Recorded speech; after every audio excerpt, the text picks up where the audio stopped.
شخص جو سڑک کے اوپر کھڑا ہے اس کو کیا فریکوینسی دکھائی دے گی. اب فرض کیجئے کہ لائٹ ایک پلس اور پھر دوسرے پلس سے نکلتی ہے اور ان کے درمیان جو فاصلہ ہے اس کو ہم لیمڈا کہیں گے. So lambda is the distance between two successive pulses یا two successive crests. Time T کے دوران the crest ahead of the source move a distance C T. وہ اس لیے کہ جو روشنی کی رفتار ہے وہ سی ہے اور ٹائم ٹی میں یہ فاصلہ سی انٹو ٹی طے کرے گی. چنانچہ c t is equal to lambda plus v into t. تو اس ڈائیگرام میں آپ دیکھ رہے ہیں کہ ٹائم ٹی میں یہ گاڑی فاصلہ وی انٹو ٹی طے کرتی ہے. لیمڈا ان دو کریس کے درمیان فاصلہ ہے, چنانچہ lambda plus V T is equal to C into T. اس سے پھر لیمڈا کی قیمت نکلتی ہے, lambda is equal to C minus we into T, اور یہاں سے پھر فریکوینسی آپ نکالتے ہیں, وہ فریکوینسی جو وہ شخص دیکھے گا جو زمین کے اوپر کھڑا ہے. اس کی ویلیو ہے C over lambda which means C into C minus we into T. لیکن یہ ٹی کون سا ٹی ہے, یہ بڑا اہم سوال بنتا ہے. یہ T, capital T, this is the time between two pulses measured by the man on the ground. وہ اس لیے کہ فریکوینسی تو آخر وہ اپنے حساب سے دیکھے گا نا, اور فریکوینسی کیا ہے, 1 اوور ٹائم, وہ ٹائم جو اس کے بقول دو پلسز کے درمیان ہے. تو پہلے ایک پلس آتا اور ٹائم ٹی کے بعد دوسرا آتا. اب ریلیٹیوٹی میں ٹی اور ٹی ناٹ کے درمیان ایک تعلق ہے, اور وہ تعلق ٹائم ڈائلیشن سے ہے جو میں نے پچھلے لیکچر میں کور کیا تھا. تو یہاں سے t is equal to gamma t naught. Gamma is 1 over square root of 1 minus we square over c square. اب آپ نیو کی ویلیو یہاں سے پتا کریں تو تھوڑا سا یہ الجبرا کرنا ہوگا آپ کو. یاد رہے کہ سی اسکوائر مائنس وی اسکوائر کو آپ لکھ سکتے ہیں as C minus V multiplied by C plus V. تو یہ سب کچھ کرنے کے بعد آپ اس نتیجے پہ پہنچتے ہیں کہ جو شخص زمین پہ کھڑا ہے وہ فریکوینسی نیو دیکھے گا, اور اس کی قیمت ہے square root of C plus we divided by C minus we into nu naught. اب دیکھیے یہاں پر کوئی فرق نہیں پڑتا کہ آپ اس شخص کی طرف جا رہے ہیں یا وہ آپ کی طرف آ رہا ہے. ساؤنڈ کے کیس میں دو فارمولے ایک دوسرے سے بالکل مختلف تھے, یہاں ایک ہی ہے. ہاں, جب وہ آپ کو دیکھ رہا ہے تو وی کی ویلیو نیگیٹو ہوگی, اور جب آپ اس کو دیکھ رہے ہیں تو وی کی ویلیو پازیٹو ہوگی, ماں سوائے اس کے اور کوئی فرق نہیں ہے. تو ڈوپلر ایفیکٹ میں اگر کوئی سورس حرکت کرتا ہے تو اس سے جو روشنی نکلتی اس کا رنگ بدل جاتا ہے. یا اگر ہم لائٹ کی نہیں, اگر ہم کسی اور الیکٹرو میگنیٹک فریکوینسی کی بات کر رہے ہیں تو پھر اس فریکوینسی میں فرق آ جاتا ہے. وہ فرق ہم نے نکال لیا, اس کی ویلیو نکال لی, it is square root of C plus we divided by C minus V. اب اس کی بہت سی ایپلیکیشنز ہیں اور ایک دو کا میں اب ذکر کرتا ہوں. مثال کے طور پہ اگر آپ نے کبھی موٹر وے کے اوپر ڈرائیو کیا ہو تو آپ نے دیکھا ہوگا کہ جگہ جگہ پر موٹر وے پولیس کھڑی ہے اور ان کے پاس کچھ آلات ہیں جس سے وہ گاڑی کی سپیڈ چیک کرتے ہیں. یہ آلات ہیں کیا, کس طرح سے کام کرتے ہیں؟ They use the Doppler effect, اور اس کی میں اب تھوڑی سی وضاحت کرتا ہوں. تو اس آلے میں, اس ڈوپلر ریڈار میں ہوتا یہ ہے کہ ایک الیکٹرو میگنیٹک پلس, روشنی کا پلس ہو سکتا ہے لیکن زیادہ امکان یہ ہے کہ یہ کسی اس سے کم فریکوینسی کا ہو, یہ جا کر اس گاڑی کے ساتھ ٹکراتا ہے اور ٹکرا کر پھر یہ واپس آتا ہے. گاڑی سورس بن جاتی ہے آف الیکٹرو میگنیٹک ویوز, اور چونکہ یہ ایک حرکت کرنے والا سورس ہے تو جب اس سے روشنی آتی ہے آپ کی طرف تو اس کی فریکوینسی بڑھ جاتی ہے. کتنا بڑھتی ہے؟ By square root of C plus we divided by C minus we.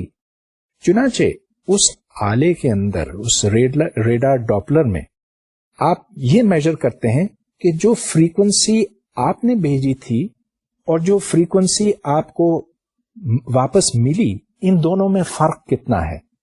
So you calculate new minus nu not, اور یہاں سے پھر گاڑی کی سپیڈ نکل آتی ہے.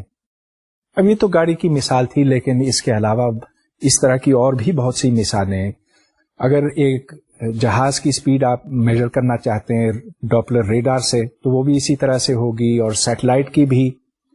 لیکن اس سے زیادہ دلچسپ بات یہ کہ فرض کیجئے کہ آسمان میں آپ کو 2 ستارے دکھائی دیتے ہیں اور وہ یوں گھوم رہے ہیں. ان کے گھومنے کی سپیڈ بھی آپ اسی طرح سے معلوم کر سکتے ہیں. اب یہ کیسے؟ دیکھیے، اب تو ممکن نہیں کہ آپ ستاروں کی طرف کوئی روشنی بھیجیں اور پھر وہاں سے وہ ریفلیکٹ ہو کر آپ کی طرف واپس آئے. لیکن وہ ستارے خود سورسز ہیں، اور ہم یہ جانتے ہیں کہ ان سورسز میں کچھ ایسے سورسز ہیں جن کا ایک مخصوص سگنیچر ہے. ہائیڈروجن ایٹم لیجیے. ہائیڈروجن ایٹم جب وہ ایکسائٹ ہوتا ہے، جب آپ مثلا ہائیڈروجن کو گرم کرتے ہیں، تو اس میں سے ایک مخصوص رنگ کی روشنی نکلتی ہے. اس کی ایک خاص چھاپ ہے. جس طرح آپ کے انگوٹھے کی چھاپ ہوتی ہے، ویسے ہائیڈروجن ایٹم سے نکلنے والی روشنی کی بھی ایک خاص چھاپ ہوتی ہے. اب ہائیڈروجن ایٹم اگر آپ سے دور جا رہا ہو تو اس سے نکلنے والی جتنی بھی فریکوینسیز ہیں وہ کم ہو جائیں گی، اور اگر وہ آپ کی طرف آ رہا ہو تو وہ ساری فریکوینسیز بڑھ جائیں گی. چنانچہ اگر آپ ان 2 گردش کرنے والے ستاروں کو دیکھیں دوربین کی مدد سے اور اس روشنی کو کسی اسپیکٹروسکوپ میں سے گزاریں، تو آپ کو یہ ریڈ شفٹ دکھائی دے گا یا الٹرا وائلٹ شفٹ دکھائی دے گا. یہ بتائے گا کہ ان 2 کی رفتار کتنی بنتی ہے. اس طرح کی آبزرویشن سے ہم نے اور بھی بہت کچھ سیکھا ہے کائنات کے بارے میں. اب یہ بات تقریباً 100 سال پرانی ہے کہ ایک ماہر فلکیات تھا ایڈوین ہبل. اس نے یہ دیکھا کہ جو کہکشائیں ہم سے دور ہیں ان سے جو روشنی آ رہی ہے وہ سرخ کی طرف مائل ہے. مطلب یہ کہ ریڈ شفٹڈ ہیں، جس سے یہ نتیجہ نکلتا ہے کہ وہ ہم سے کافی تیزی سے دور بھاگ رہی ہیں. اب اس نے ہائیڈروجن ایٹمز کو زمین کے اوپر دیکھا، اور جیسا کہ میں نے کہا کہ ان کی ایک خاص پہچان ہے، خاص چھاپ ہے. پھر انہی ہائیڈروجن ایٹمز اور دوسرے ایٹمز بھی اس میں شامل ہے کو دیکھا گیا اس روشنی میں جو ان کہکشاؤں سے نکل رہی. جب آپ ان 2 کا موازنہ کرتے ہیں تو پھر آپ کو پتا چلتا ہے کہ یہ کہکشائیں اصل میں بہت تیزی کے ساتھ حرکت کر رہی ہیں. اور ہبل نے یہ پھر دیکھا کہ وہ کہکشائیں جو ہم سے سب سے زیادہ دور ہیں وہ سب سے زیادہ تیزی سے ہم سے دور بھاگتی جا رہی ہیں. تو بالکل یہ ویسی بات ہوئی جیسا کہ کوئی بم کا دھماکہ ہوا ہو، جس کے نتیجے میں جو ملبہ ہے، باہر کا ملبہ ہے، وہ زیادہ تیزی سے باہر کی طرف جا رہا. یہاں سے ہبل نے یہ مفروضہ پیش کیا، یہ ہائپوتھیسس پیش کی کہ شاید کائنات ایک دھماکے کے نتیجے میں شروع ہوئی. تو ابتدا میں کوئی دھماکہ ہوا جس کو اب ہم بگ بینگ کہتے ہیں، اور بگ بینگ کے بعد جتنا کچھ مادہ تھا وہ دور ہوتا چلا گیا. تو دیکھیے ڈاپلر ایفیکٹ سے ہم نے کتنا کچھ سیکھا ہے کائنات کے بارے میں. تھیوری آف اسپیشل ریلیٹیوٹی میں اسپیس اور ٹائم کے ساتھ ساتھ انرجی اور مومنٹم کے تصورات بھی بدلتے ہیں. اب جب میں نے نیوٹنز لاز آپ کے ساتھ ڈسکس کیے تھے، اس وقت میں نے مومنٹم کو ڈیفائن کیا تھا as the mass into the velocity. اور مومنٹم کی اہمیت اس واسطے بنتی ہے کہ جب پارٹیکلز آپس میں ٹکراتے ہیں، فرض کیجئے کہ دو دوسرے پارٹیکلز کے ساتھ ٹکراتے ہیں، تو اس کے بعد ایک پارٹیکل ادھر چلا جاتا، دوسرا ادھر چلا جاتا، لیکن جتنا مومنٹم شروع میں تھا اتنا ہی بعد میں رہتا ہے. اس کو کنزرویشن آف مومنٹم کہتے ہیں. یہ کنزرویشن آف مومنٹم کس مومنٹم کی کنزرویشن ہے؟ That momentum which is mass